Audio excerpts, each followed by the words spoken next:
Selamat malam pemirsa Pentas TV.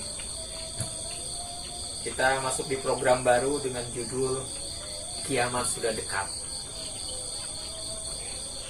Tidak ada maksud menakut-nakuti. Kita hanya ingin meningkatkan kesadaran kita terhadap peran dan fungsi diri kita di semesta ini. Ini pembicaraan lintas agama, lintas budaya, lintas apapun. Kenapa kita berbicara ini?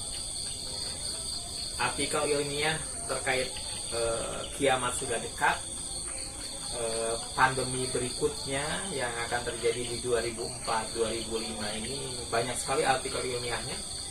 Misalnya saya sebutkan The New England Journal Medicine berjudul Do Pandemics Ever End?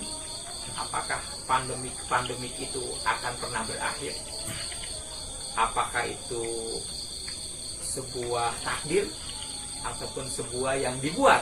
Nah, pembicaraan kita kali ini akan berbicara satu hal kiamat sudah dekat kali ini dengan judul pandemik 2004, pandemik 2024, pandemik 2025. Apa yang terjadi dengan itu? Presiden Jokowi beberapa waktu lalu sudah menyinggung itu ya, climate change, ada hal-hal terkait pandemi. Saya akan masuk dulu ke data ilmiah supaya teman-teman tidak berpikir bahwa saya berhalusinasi. Oxford University dalam jurnal yang terkenal dari Oxford itu Bioscience keluar di 1 bulan 10 2023, judul The 2023 State of the Climate Report Entering Uncharted Territory. Jadi cuaca, global warming, semuanya sudah out of the box, dalam arti negatif, out of the box. Bahkan terakhir NASA juga merevisi dirinya bahwa puncaknya lidahnya api dari matahari akan terjadi di 2024, 2025 ini. Wow. Itu merevisi. Bahkan NASA sudah membuat sebuah alat yang dilempar ke luar angkasa yang akan memprediksi kiamat setengah jam sebelum terjadi teh. Kita berbicara data-data ilmiah ya. Nah, bersama saya, di samping saya sudah ada 2 orang ibu, dua orang pemerhati budaya, pemerhati kesadaran, dan tak lupa adalah ibu dari anak-anaknya, ibu dari Nusantara, ibu dari bumi tercinta ini. Kita representatifan dalam sebuah konsep yang sangat umum. Di samping kiri saya ada Teh Yati ya. Lalu di samping kirinya beliau ada Teh Anis. Mereka siapa? Kita tidak berbicara siapa, tidak berbicara apa peran mereka, tidak bicara apa peran saya, tapi berbicara apa yang kita bisa berikan buat diri kita, keluarga kita, semesta ini, semesta yang lebih luas lagi ya Teh ya. Oke. Pertanyaan pertama, silakan siapa yang menjawab? Pandemik 2024-2025, apa yang sebenarnya akan terjadi? Pendapat Teteh Yati maupun Teh Anis, mangga. Kalau saya pribadi ya, berdasarkan apa yang kita amati selama ini lah, begitu banyaknya hal-hal yang di luar nalar kita,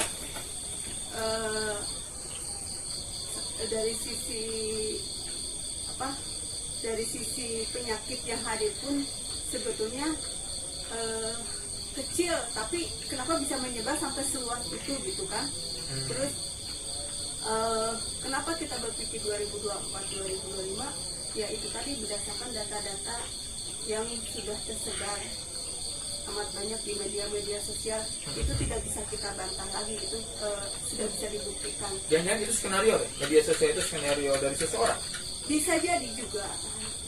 Skenario mereka tuh kan bisa untuk membuat kita ketakutan hingga vibrasi kita down, atau bisa juga itu memang peringatan kepada kita agar kita menyadari bahwa ini loh yang akan terjadi dengan kondisi planet ini yang akan datang. Kenapa, apa sebabnya, kan itu yang perlu kita cari dan gali sekarang ini gitu. Misalnya apa, bagaimana caranya bisa mencegah hal seperti itu walaupun terjadi tapi tidak terlalu banyak korban. Jadi fokus di solusi ya. Solusinya apa yang bisa kita lakukan? Teh Anis punya pendapat lain? Atur nuhun Kang Asep, kita bersyukur bisa berkumpul di sini.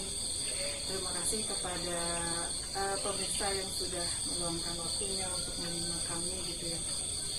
Tergelitik dengan pandemi gitu. Ada beberapa hal yang saya rekam gitu ya, saya kumpulkan datanya. Ternyata memang dari situ belum jelas gitu. Sebetulnya bentuk pandeminya itu akan seperti apa. Makanya dinamainya dengan disease X gitu. Disease X, oke. Itu keluar dari jurnal ilmiahnya dari England, dari Inggris ya. Betul. Jadi karena masih asing gitu kan, sesuatu yang X itu kan sesuatu yang masih belum teridentifikasi gitu. Apa gitu. Bahkan WHO sudah ngasih pernyataan terkait itu ya. Betul. Hanya kemudian warning-warningnya sudah dikeluarkan gitu kan oleh WHO gitu kan, oleh beberapa media mainstream di luar itu sudah menjadi bahasan yang sangat umum gitu, hanya belum masuk ke kita gitu. Entah mungkin untuk apa gitu kan, di media kita belum sampai menyampaikan itu gitu. Apakah agar tidak panik gitu kan, karena kondisi ekonomi kita juga belum stabil dan sebagainya. Dan sebetulnya kehadiran kami di sini itu balik lagi seperti apa yang sudah Kang Asep sampaikan, kita bukan untuk menakut-nakuti, bukan untuk membuat jadi drop gitu ya. Wah, kemarin aja nih masih menyisakan trauma yang mendalam gitu kan. Masih ada banyak keluarga yang kehilangan sanak saudaranya, ada yang anak kehilangan ayahnya. Wah, ini pembicaraan seorang ibu ya. Lanjut ya. Ada ya seperti itu gitu, masih apa ya? Ada yang keluarga yang misalnya kehilangan pekerjaan dari situ dan kondisinya belum stabil gitu kan. Ternyata sudah ada pandemi berikutnya. Ini bagaimana nih gitu. Yang pertama kita bongkar ya. Karena kita kan tadi berbicara dari sisi kesadaran. Kiamat gitu kan, kiam itu kan sebetulnya dari bahasa bangkit gitu. Marilah kita jadikan momen ini untuk bangkit gitu kan, untuk bangun gitu kan, bangun dari tidur gitu. Jadi sebetulnya ketika menerima segala keadaan gitu kan, kita menjadi belajar untuk menerima bahwa semua ini adalah baik adanya. Bukan berarti apa ya, bukan berarti polos-polos aja gitu ya, udahlah ini udah baik-baik aja, tidak gitu. Tapi ya memang bukan menjadi seperti takdir gitu, bukan ya, tapi menerima dulu kalau memang hal itu terjadi gitu. Ini juga masih pembelajaran buat jiwa saya juga gitu.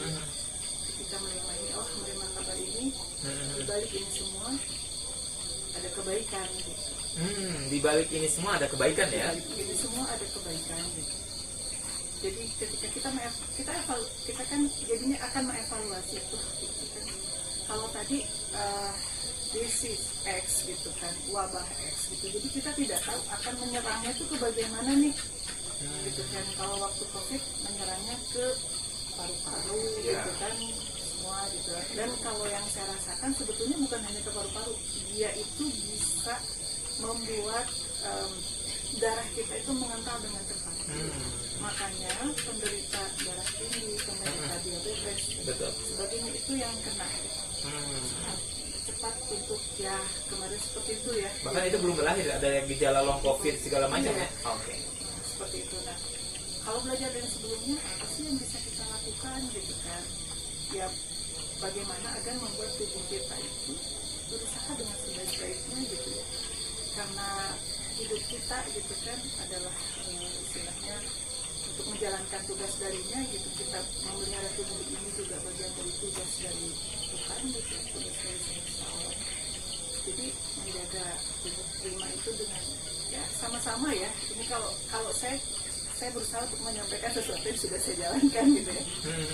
Berolahraga gitu, terus menjaga makan gitu kan, menjaga istirahat, dan terutama salah satunya lagi menjaga pikiran gitu kan. Karena semuanya bermula di sini ya, di mindset kita ya. Betul. Selanjutnya mungkin banyak yang menjelaskan apa sih pikiran, situasi dan sebagainya berpengaruh terhadap kesehatan gitu. Angkat atau saya masuk dulu bahwa para ilmuwan meramal bahwa ini bisa diperiksa oleh pemirsa semua di situs namanya Antariksa. Para ilmuwan akui salah meramal siklus matahari, puncak ledakannya terjadi di 2024. Nah, itu apakah ada kaitannya dengan itu gitu kan? 2024, 2025 yang menarik adalah bagi saya situasi ini menjadi keren deh. Punten bahasanya keluar yang agak slang ya, karena kita obrolan santai. Kita berada di sebuah tempat, di sini ada peternakan maggot, di sini ada di belakang saya kebun, ada peternakan ikan, ada pupuk yang organik, tujuannya kembali ke alam. Nah sekarang kita lagi mendrive teman-teman, saudara-saudara kita buat kembali ke alam ya. Nah yang menarik adalah menjadi manusia di akhir zaman itu menarik. Kalau kita berhasil survive, menciptakan kondisi yang bagus, jangan-jangan kita bisa menjadi orang yang pindah ke alam lain dengan predikat yang bagus gitu kan, sepanjang kita berkontribusi buat banyak orang. Nah gimana kita berkontribusi banyak orang, gimana kita mengejawantahkan yang disampaikan Teh Anis bahwa kita harus ready. Nah Teh Yati yang jawab, silakan yang beratnya Teh Yati deh. Apapun Teh ya itu mah siap nggak siap ya harus siap ya. Oke. Kalau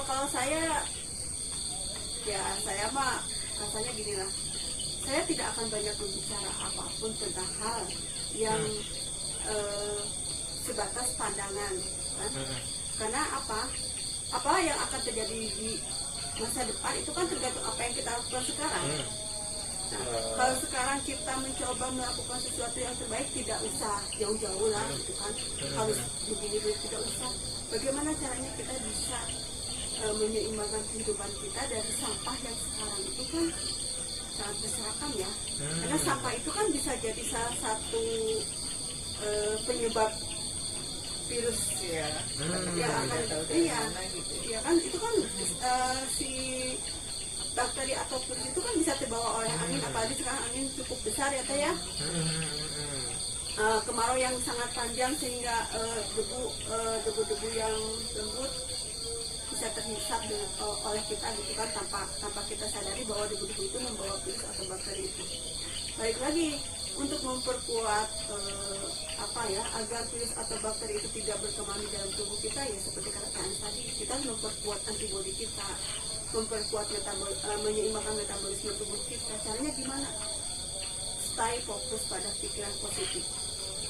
Apapun yang kita lakukan, lakukanlah selama itu baik untuk diri kita, keluarga kita, lingkungan kita, maupun semesta kita, semesta besar maupun semesta kecil. Terus di satu sisi lagi, kenapa sih kita harus berpikiran positif? Kalau kita selalu berpikiran negatif terhadap sesuatu hal yang terjadi, maka hal itu ya akan terjadi. Kenapa? Karena kita sudah memvibrasikan itu ke semesta bahwa hal itu akan terjadi. Nah, sekarang kan kita mencoba untuk berpikir hal itu tidak terjadi. Bagaimana cara melakukannya? Ya itu salah satunya selalu berpikir positif pada vibrasi yang tinggi, bahwa apa yang kita lakukan sekarang ini bisa mencegah apa yang akan terjadi pada masa depan kita gitu. Itu sih kan kalau saya. Oke, ini menarik. Sebelum Teh Anis akan menutup kalimat terakhir dari beliau, karena durasinya kita bikin pendek biar semuanya menjadi challenging. Tadi saya merangkum, ada di situ ada kesadaran, di situ muncul yang tiba-tiba ada sampah gitu kan. Sekarang lagi tren lagi Teh bullying terhadap anak-anak, lalu juga mohon izin saya sampaikan ketidakpedulian antara tetangga dengan keluarga kita dengan yang lainnya. Nah itu menjadi tantangan-tantangan, kalau dalam bahasa agama disebutnya ciri-ciri akhir zaman ya. Nah kita akan bahas lagi nanti, kita mulai ke titik yang mana. Tapi sebelum itu silakan Teh Anis, penutup dari Teh Anis. Minimal tadi ya apa yang disampaikan oleh Teh Yati, berpikir positif gitu. Kenapa itu menjadi sangat penting?